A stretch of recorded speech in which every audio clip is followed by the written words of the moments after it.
Good morning dear students. मैं Ayodhya Prasad Mishra, assistant professor BEd संकाय Sant Tulsidas PG college Kadipur Sultan. बच्चों, आज हम अपने इस वीडियो की कड़ी में मुस्लिम शिक्षा प्रणाली के मूल्यांकन के अंतर्गत मुस्लिम शिक्षा प्रणाली के दोष के विषय में अध्ययन अध्यापन करेंगे। बच्चों, जैसा कि हमने चर्चा किया था, कोई भी समाज हो वो अपनी तत्कालीन आवश्यकताओं, परिस्थितियों और भविष्य की आकांक्षाओं को देखते हुए ही शिक्षा प्रणाली का विकास करता है, शिक्षा की नीतियां बनाता है। तो अगर हम वर्तमान परिवेश में उसका मूल्यांकन करें या विश्लेषण करें तो निम्न दोष परिलक्षित होते हैं, जिसके अंतर्गत हम आज सर्वप्रथम नंबर 1, जन सामान्य की शिक्षा की उपेक्षा। बच्चों, जैसा कि हमने चर्चा किया था कि मुस्लिम सुल्तान या मुस्लिम बादशाह दोनों विदेश से आए थे। स्वाभाविक सी बात है कि विदेश से आए तो अपनी शिक्षा, संस्कृति, धर्म आज साथ में है और भारत में शिक्षा की व्यवस्था करते समय पूर्णतः उनका उद्देश्य विदेशी था, पाठचर्या विदेशी और भाषा भी अरबी फारसी विदेशी थी। इन विदेशी प्रभाव के कारण या भाषा, पाठचर्या, उद्देश्य के कारण भारतीय जन सामान्य में वो शिक्षा अपना स्थान नहीं बना पाई और भारतीय सुल्तानों और बादशाहों द्वारा कोई ऐसी व्यवस्था ही नहीं की गई थी कि जन सामान्य की शिक्षा प्रदान की जा सके। यही कारण है कि भारत के बहुसंख्यक हिंदू शिक्षा के इस लाभ से वंचित हो गए थे। इसलिए हमें कह सकते हैं मुस्लिम शिक्षा प्रणाली का एक पहला दोष जन सामान्य शिक्षा की उपेक्षा की गई थी और मकतब और मदरसे भी अधिकांशतः नगरों और शहरों में ही स्थित होते थे। नंबर 2, स्त्री शिक्षा की उपेक्षा। बच्चों, पिछली वीडियो में हमने चर्चा किया था मकतबों तक ही बालिकाओं के प्रवेश की अनुमति थी और मदरसों में बालिकाओं के प्रवेश पर अनुमति प्रतिषेध कर दिया गया था, निषिद्ध कर दिया गया था।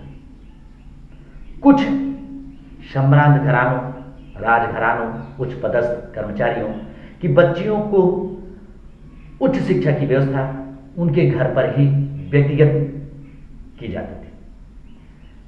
माना कि अपवाद स्वरूप मालवा में स्त्री मदरसा की स्थापना की गई थी, परंतु इस अपवाद को अगर छोड़ दिया जाए तो स्त्री शिक्षा की उपेक्षा की गई थी। जबकि इतिहास में कई उदाहरण ऐसे मिलते हैं स्त्रियों या विदेशी स्त्रियों के जो अरबी और फारसी की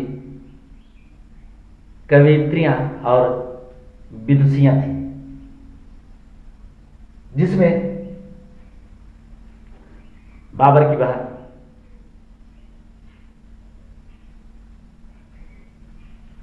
औरंगजेब की पुत्री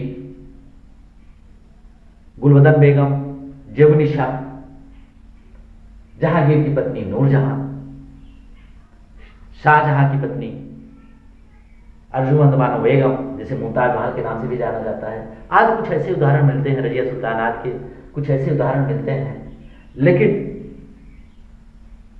इस आधी आबादी की शिक्षा की मुस्लिम काल में ऐसी कोई व्यवस्था नहीं की गई थी कि उचित शिक्षा दीक्षा वो प्राप्त कर सके। इसलिए हम कह सकते हैं मुस्लिम शिक्षा के नंबर 2 दोष में स्त्री शिक्षा की उपेक्षा प्रमुख रूप से गिनाया जा सकता है। नंबर 3, आर्थिक सहायता में पक्षपात। बच्चों, माना कि मुस्लिम सुल्तानों और बादशाहों द्वारा अनेक मकतबों और मदरसों की स्थापना की गई थी। मकतबों और मदरसों में उचित शिक्षा व्यवस्था के लिए उनके द्वारा आर्थिक सहयोग भी प्रदान किया गया, परंतु वहीं प्राचीन काल से चली आ रही हिंदू शिक्षा और बौद्ध शिक्षा पर उनका कोई ध्यान नहीं था, अर्थात ये कहें कोई आर्थिक सहयोग नहीं दिया गया और देखा जाए तो उनको नुकसान ही पहुंचाया गया।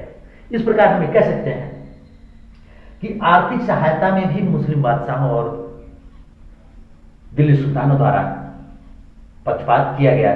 सिर्फ अगर अपवाद स्वरूप देखा जाए अकबर बादशाह को छोड़ करके इसका और अन्य उदाहरण नहीं मिलता है।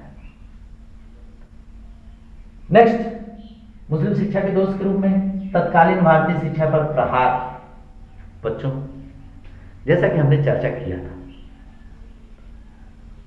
तुर्की सुल्तान एक आक्रांता के रूप में भारत में आए थे,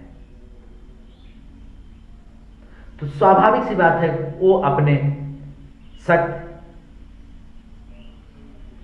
के द्वारा भारत में चली आ रही शैक्षिक पद्धति पर प्रहार किया। यह एक प्रकार से कहें विनाश के लिए कदम उठाए, जिसके उदाहरण के रूप में अगर देखें, कुतुबुद्दीन ऐबक का सेनापति बख्तियार खिलजी ने नालंदा, विक्रमशिला आदि विश्वविद्यालयों को नष्ट किया और आग लगा। तक्षशिला के उदाहरण के रूप में देखें, बर्बर हुणों ने भी उसका विनाश कर दिया था। तो इस प्रकार हमें कहें कि तत्कालीन भारतीय शिक्षा पर प्रहार भी मुस्लिम शिक्षा का एक दोष के रूप में हम गिन सकते हैं। नेक्स्ट पॉइंट के अंतर्गत शिक्षा का मूल उद्देश्य इस्लाम धर्म एवं संस्कृति का प्रचार प्रसार था। बच्चों, मुस्लिम बादशाह द्वारा, क्योंकि वो बाहर से आए थे, इसलिए अपने शक्ति, धर्म और शिक्षा के द्वारा भारतीय जनमानस को अपनी ओर आकृष्ट करना या ये कहें मोड़ना था, क्योंकि बल के द्वारा भी हिंदुओं को मुस्लिम धर्म में दीक्षित किया गया।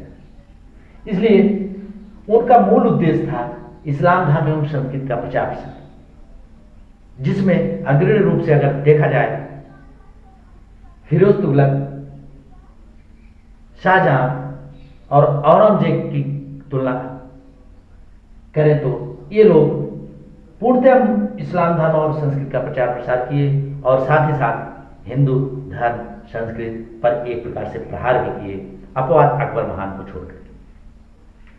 नेक्स्ट पॉइंट के अंतर्गत फारसी तथा अरबी भाषाओं की प्राथमिकता। बच्चों, मुस्लिम मकतबों और मदरसों में अरबी और फारसी भाषाओं के द्वारा ही शिक्षा प्रदान किया जाता था। बाद में अकबर द्वारा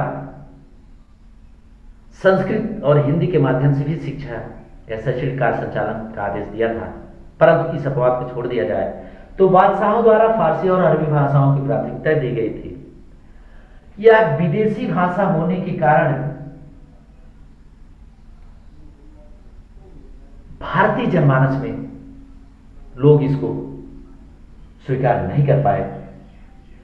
इसलिए भी हम ये कह सकते हैं कि अरबी और फारसी भाषा की प्राथमिकता के कारण हिंदू जनमानस इस शिक्षा को प्राप्त करने में वंचित रहे। इसलिए इसको भी मुस्लिम कालीन शिक्षा के एक दोष के रूप में दिखा सकते हैं।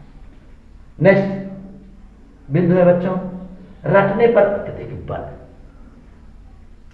जैसा कि हमने चर्चा किया था, मकतबों और मदरसों में रटने पर अत्यधिक बल दिया जाता था। मकतब में कुरान की आयतें, पहाड़ों, गिनतियों, शरीयत के कानून आज सब सिर्फ रटाई पर बल दिया जाता था। माना कि बच्चों, रटने से स्मरण शक्ति का विकास तो होता है, पर चिंतन, मनन, अन्य मानसिक क्रियाओं का उचित विकास नहीं हो पाता है।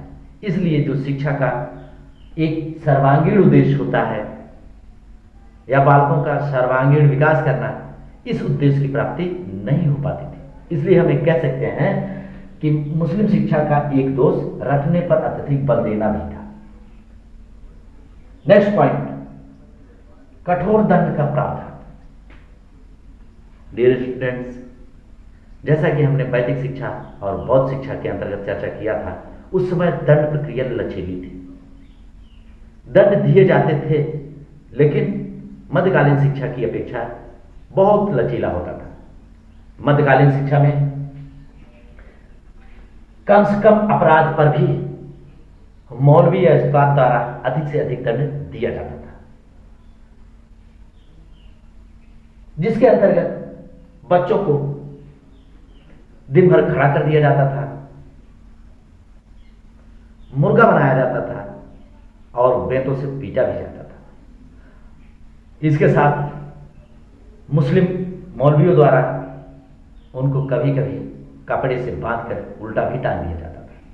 इस प्रकार हमें कहें कि उन तानाशाही शिक्षकों द्वारा अनेक कठोर शारीरिक दंड का प्रावधान किया गया था, जिससे कुछ बच्चे बीच में ही शैक्षणिक कार्य छोड़ करके भाग जाते थे, जिसको हम आज मुस्लिम शिक्षा की एक दोष के रूप में देख सकते हैं।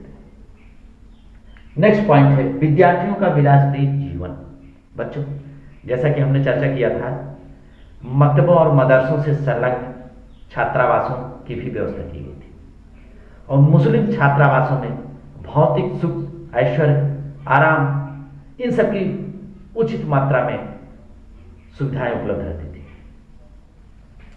स्वाभाविक सी बात है, यदि बाल काल में ही भौतिक संसाधनों की अधिकता रहेगी तो बालकों का उचित विकास नहीं हो सकता है, और बौद्ध और वैदिक शिक्षा में ब्रह्मचर्य या कठोर अनुशासन का पालन यहां आते आते शिथिल पड़ गया, जिससे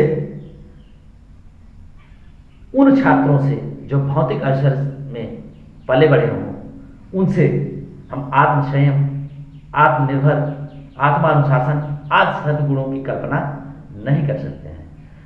इस प्रकार विद्यार्थियों का विलास प्रिय जीवन या विलासपूर्ण जीवन हम मुस्लिम शिक्षा के एक दोष के रूप में गिन सकते हैं। नेक्स्ट पॉइंट है धार्मिक एवं नैतिक शिक्षा का संकुचित रूप का ही अर्थ होता है बहुत छोटे दायरे, अर्थात इस समय धार्मिक एवं नैतिक शिक्षा जो प्रदान की जाती थी उसका रूप संकुचित होता था, अर्थात इस्लामिक दर्शन, इस्लामिक धर्म, साहित्य, आचरण, नियम, परिनियम, ये सब इस्लामिक शिक्षा में नैतिक शिक्षा और चारित्रिक या धार्मिक शिक्षा के रूप में देखा जाता था, और उसे ही सबसे अच्छा धार्मिक और नैतिक शिक्षा के रूप में गिना जाता था। जबकि इसके अलावा भी आचार विचार, आहार विहार, पहनावा आदि ये सब चीजें भी नैतिकता के अंतर्गत रख सकते हैं, सत्य सत्य। परंतु उस समय मुस्लिम शिक्षा में सिर्फ मुस्लिम धार्मिकता और मुस्लिम नैतिकता की शिक्षा ही नैतिक शिक्षा और धार्मिक शिक्षा के रूप में देखा जाता था। इस प्रकार हम इसको एक दोष के रूप में गणना कर सकते हैं। नेक्स्ट और अंतिम पॉइंट है बच्चों, मौखिक पद्धति की प्राथमिकता। बच्चों, माना कि वैदिक काल और बौद्ध काल में भी मौखिक शिक्षा दी जाती थी। बौद्ध काल तक आते आते लकड़ी की तख्ती पर भी लिखाया जाता था, और बौद्ध छात्रावासों में या पुस्तकालयों में लिखने पर भी बल दिया जाता था, पांडुलिपियों को संरक्षित किया जाता था। आने वाली पीढ़ियों के लिए पुस्तकों की रचना की जाती थी। परंतु अगर देखें उस समय अनेक मानसिक क्रियाओं का भी विकास होता था, चिंतन, मनन, निधिध्यासन, तर्कणाशक, व्याख्यान, भाषण आदि पद्धतियों द्वारा उनका मानसिक विकास होता था। परंतु मुस्लिम काल में मौखिक पद्धति में सिर्फ रटने पर बल दिया जाता था, जिसमें बच्चों की कुछ मानसिक क्रियाओं के विकास को कह सकते हैं, परंतु अन्य व्यवहारिक निरीक्षण, परीक्षण, चिंतन, मनन आदि मानसिक गुणों का विकास उचित ढंग से नहीं हो पाता था। इसलिए हमें कह सकते हैं कि मौखिक पद्धति की प्राथमिकता भी मुस्लिम शिक्षा का एक दोष था। बच्चों, आज हमने मुस्लिम शिक्षा प्रणाली के दोष के विषय में चर्चा किया। आज बस इतना ही। धन्यवाद।